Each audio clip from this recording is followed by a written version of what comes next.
Hello and welcome back to another video and podcast from Fantasy Football Scout on Euro 2024. My name is Ed. You can follow me on X at _FantasyEd. What are we going to be doing today? We are going to be looking back to Matchday 6, the semi-finals, to see how I did, to see where points were made and where points were lost. And we're also going to be looking ahead to Matchday 7, the final, England versus Spain. What am I going to do with my 5 free transfers? What squad am I going to put out onto that pitch? Of course, it only matters the 11 now, not your bench. It's about who plays in those 11 slots on the pitch. So I'm going to be talking about that. I'm going to be talking about captaincy. And we're also going to be talking about an incredible competition that Fan Team have got running for the final, where you can win a lot of money. So we're going to be talking about all those things on this video and podcast from Fantasy Football Scout. Let's get going. So just before we get going, I just want to mention for the last time, the Euro Fantasy 2024, and start this again. Before we get going, I want to mention the amazing deal, offer, whatever you want to call it, that Fantasy Football Scout have got going. It's going to be ending very, very soon because the final is tomorrow and we said we were going to run it until England went out. It's 40% off and you get loads and loads of stuff. You can get ready for your FPL season with elite levels of data, full player and team Opta Data for Euro 2024, expert team reveals and strategy, all that data analysis articles and lineups and set piece takers and fixture difficulty tickers, everything you need to be an expert yourself rather than rely on others. So absolutely brilliant deal, 40% off, as I said, a year's access for I think 39 quid, which isn't bad, is it? Think about what you spend 39 quid on. A night out, a Domino's pizza, that's, how expensive are they, by the way?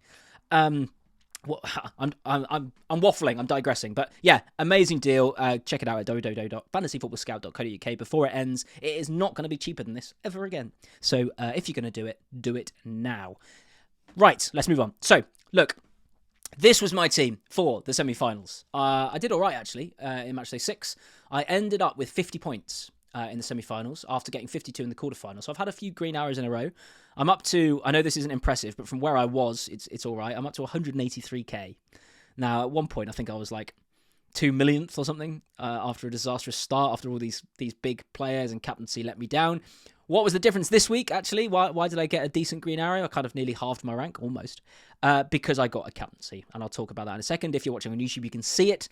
But if you're listening on audio podcast, let me read my team. So the situation is, if you watch my Matchday 6 preview of showing my team and what I was going to do, the issue was I was not going to have a full bench at all. I was only going to have one player on the bench, and it was going to be Depay. So Depay was on the bench at the start of this, and then on the pitch were Pickford in goal, Stones, Hernandez, Shaw and Walker, Ruiz, Olmo, Williams and Rodri, and then Kane and Yamal. And I captained Lamine Yamal, who was, I think, the highest point scorer of the whole match day with 9 points, double to 18.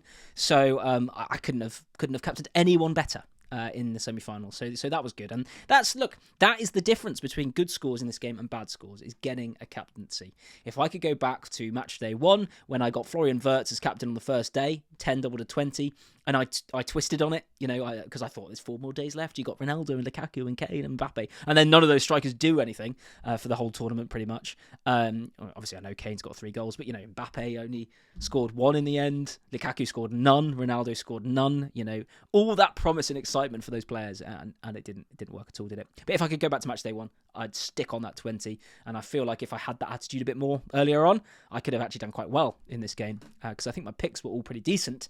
It's just the captaincies, I just couldn't get them.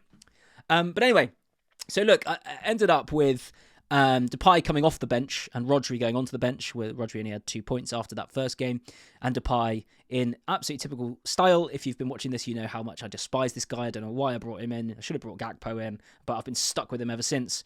Depay comes on for Rodri's 2 points and gets me 1 point. So he's a net negative on my team. So annoying. Stupid little headband he wears. Really, really frustrating. Anyway, Lamine Yamal, really happy with that pick. And I also had Danny Olmo come in, who obviously scored as well. At one point, didn't it? It looked like it was going to be an own goal, or given as an own goal. But fortunately, it wasn't. And Olmo got those 7 points. Kane obviously scored a penalty, a brilliant penalty. I mean, how good was that penalty? Keeper went the right way, dived really well, but he was never saving that. Absolutely arrowed into the side netting. And then Ruiz got me 2 points. Williams got me 2 points. And then the defenders, Walker, 2 points. Shaw, 2 points. Stones, 3 points. Hernandez, 3 points. And Pickford, 2. You're looking at Shaw. As I said, I took the risk to go with Shaw. He didn't start, but he came on at half-time, and he ended up getting the same as everyone else because he got a ball recovery point anyway. He got 2 points. He was only 1% owned. That ownership has started to creep up, I've noticed, as we get close to the final. I think it's 3% now. Let's just have a look. 3% now. So he's going to be in my final team, obviously, because he's already in my team. And I think he might start, And if he doesn't, we know he's probably going to come on. So, look, that's what I did. It got me up, as I said, to 183k. The key thing for me isn't that rank, though. It is my mini league. And there's 3 people in our mini league that I want to win. I'm third, and I've been third the whole tournament.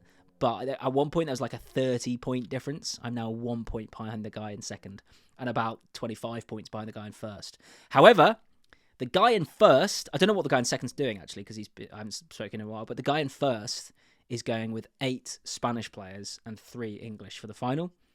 I'm doing the opposite. I'm going 8 English players and 3 Spanish. So if England batter Spain and keep a clean sheet, etc., I could win this mini league still. The chance of that happening, probably not high. I think Spain are the favourites, aren't they? And we're going to come on to look at what I'm going to be doing for the final in a second. But Spain are the favourites. I think it's probably going to be quite a tight game. I think Southgate is going to want to get the game going, keep it tight, keep it compact, don't give anything away, get to half-time at 0-0 and just kind of suss them out, see how they play. I mean, they're such a good attacking team, aren't they? They're so kind of quick and high tempo and pressing and everything like that. It's interesting. I think, though, Southgate is not going to be wanting to go gung-ho. I mean, we know this, don't we? He's not going to be wanting to go gung-ho and sort of like that. So I doubt England are going to batter them. I think if England win, it'll be 1-0, 2-1, maybe even into extra time, that sort of thing. But the likelihood, and I'm telling myself this to try and make sure that I don't get too excited, is that Spain beat us in the final. But hey-ho, let's wait and see. Right, in a second, I'll come back and we'll have a look at the team that I have picked for the final, and I'll talk you through it and what I'm thinking.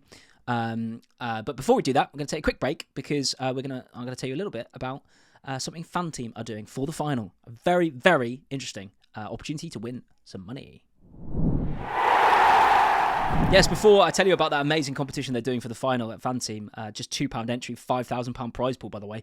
Let me just update you on the Fantasy Football Scouts beat the Pundits team. They're not doing actually that well. They're 900th and something. But for the final, they do have a full team out without taking any hits. I know you can see there, if you're watching on YouTube, you can see Hossolu's up front and he's not going to start, but he's there in case he comes on in at extra time or something. But let me just read it for the audio podcast listeners. Pickford in goal, Walker, Stone, Shaw, Guehi, Rice, Bellingham, Yamal and Ruiz, and then Hossolu and Kane up front. Kane captain. Might change captain. They might, I've been told they might change that to Bellingham, but at the moment it's Kane. No one on the bench other than Unai Simon, but they didn't have to take any hits to get to this. So they used their 4 free transfers. They've got a full squad. There will be players out there who backed France, who backed Netherlands, who are going to be a bit stuck unless they had their wild card left for the final. So here's to finishing in the top, I don't know, 300, 400, maybe 500. I think that's what Scout are going to be trying to do after a pretty bad start and got some captaincies wrong. But remember, every single person who beats the Scout team in that league is going to win a free month subscription at Fantasy Football Scout. So that's very, very exciting. Now, let's get rid of that. Let's talk about this. The final, Fan Team are doing one of these Fantasy Football Day tournaments just for one game. You pick your players from England versus Spain. You've got a budget, really, really simple. It's only £2 entry. The deadline is at kickoff, 8 o'clock on the 14th of July. That's tomorrow. There is a minimum prize pool of £5,000. So really good way to use your fantasy knowledge to make some money. Give it a go. It's really good. If you've been listening to me talk about Fan Team and you've never actually been on it, at least just go and visit the website. It's really, really, if that's your thing. If it's not, fine. Really, really interesting thing to check out. And this will be a good way to get into it. Only £2, as I say. Sorry, look, I'm not crying. I'm not getting emotional. I just a frog in my throat. And also, last thing to say on Fan Team is just that their EPL fantasy season game, the Premier League fantasy season game for 24-25, big tournament, season long, massive prizes is coming soon. So that obviously kicks off on August 16th, 8 o'clock, which is kickoff for the first game.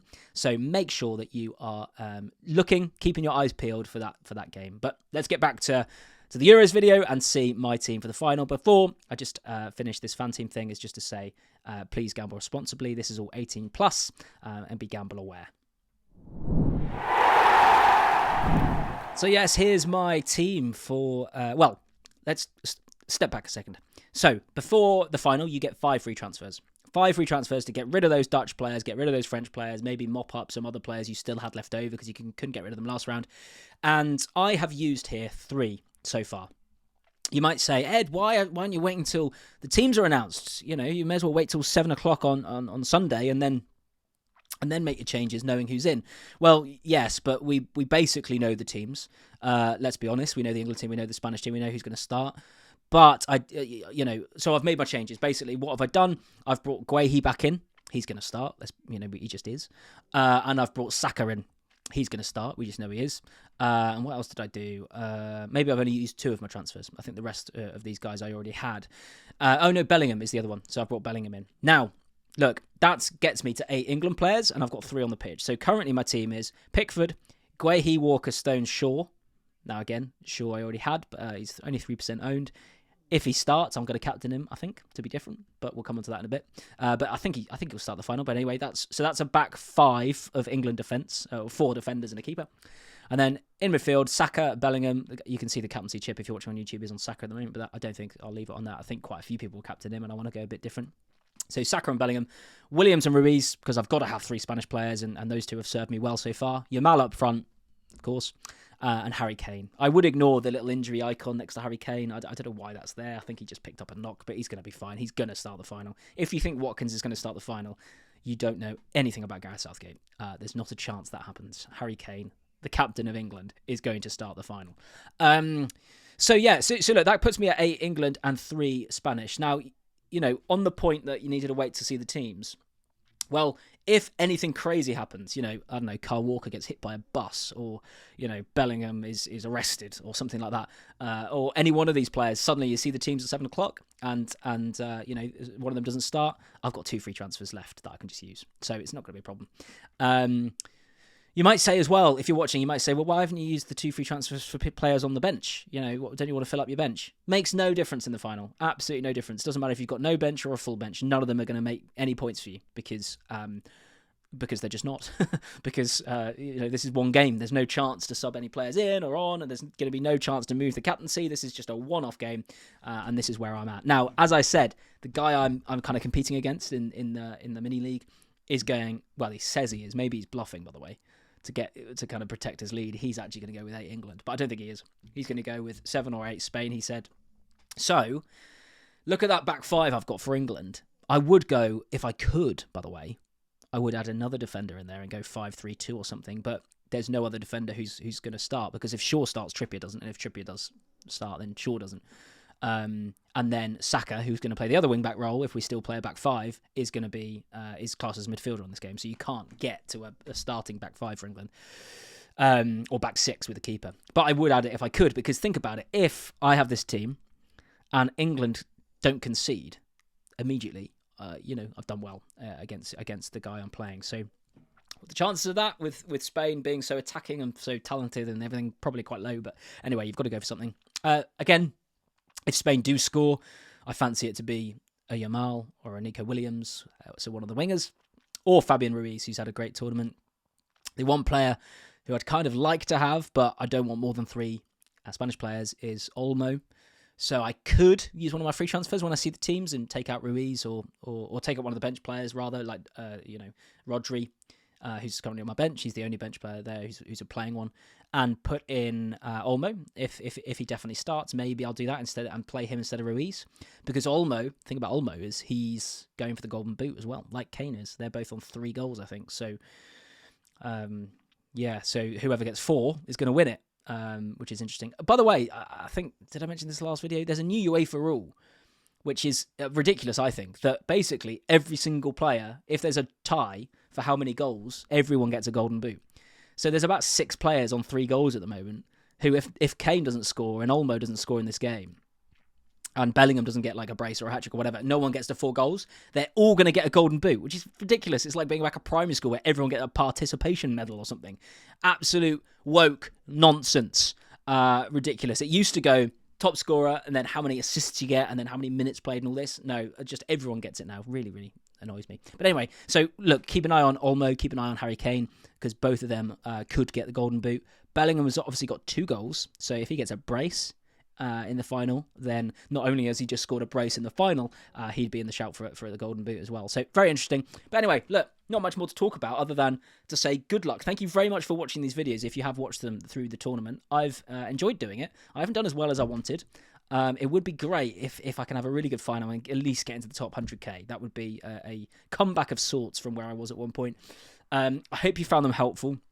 Good luck. This is my team. I may do a video after the final, just reviewing the tournament and how I did, but I don't think anyone really cares, to be honest. You just want the advice and who to pick and who's injured and that sort of thing. So there you go. So look, as I said, good luck. I hope I win my mini league. I hope you win your mini leagues.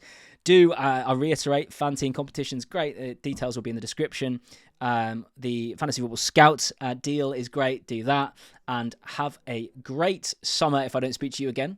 I'm sure I will in the build-up to FPL. But look, good luck for the final. I hope England win. If you're Spanish, I wish you nothing but bad luck. Goodbye.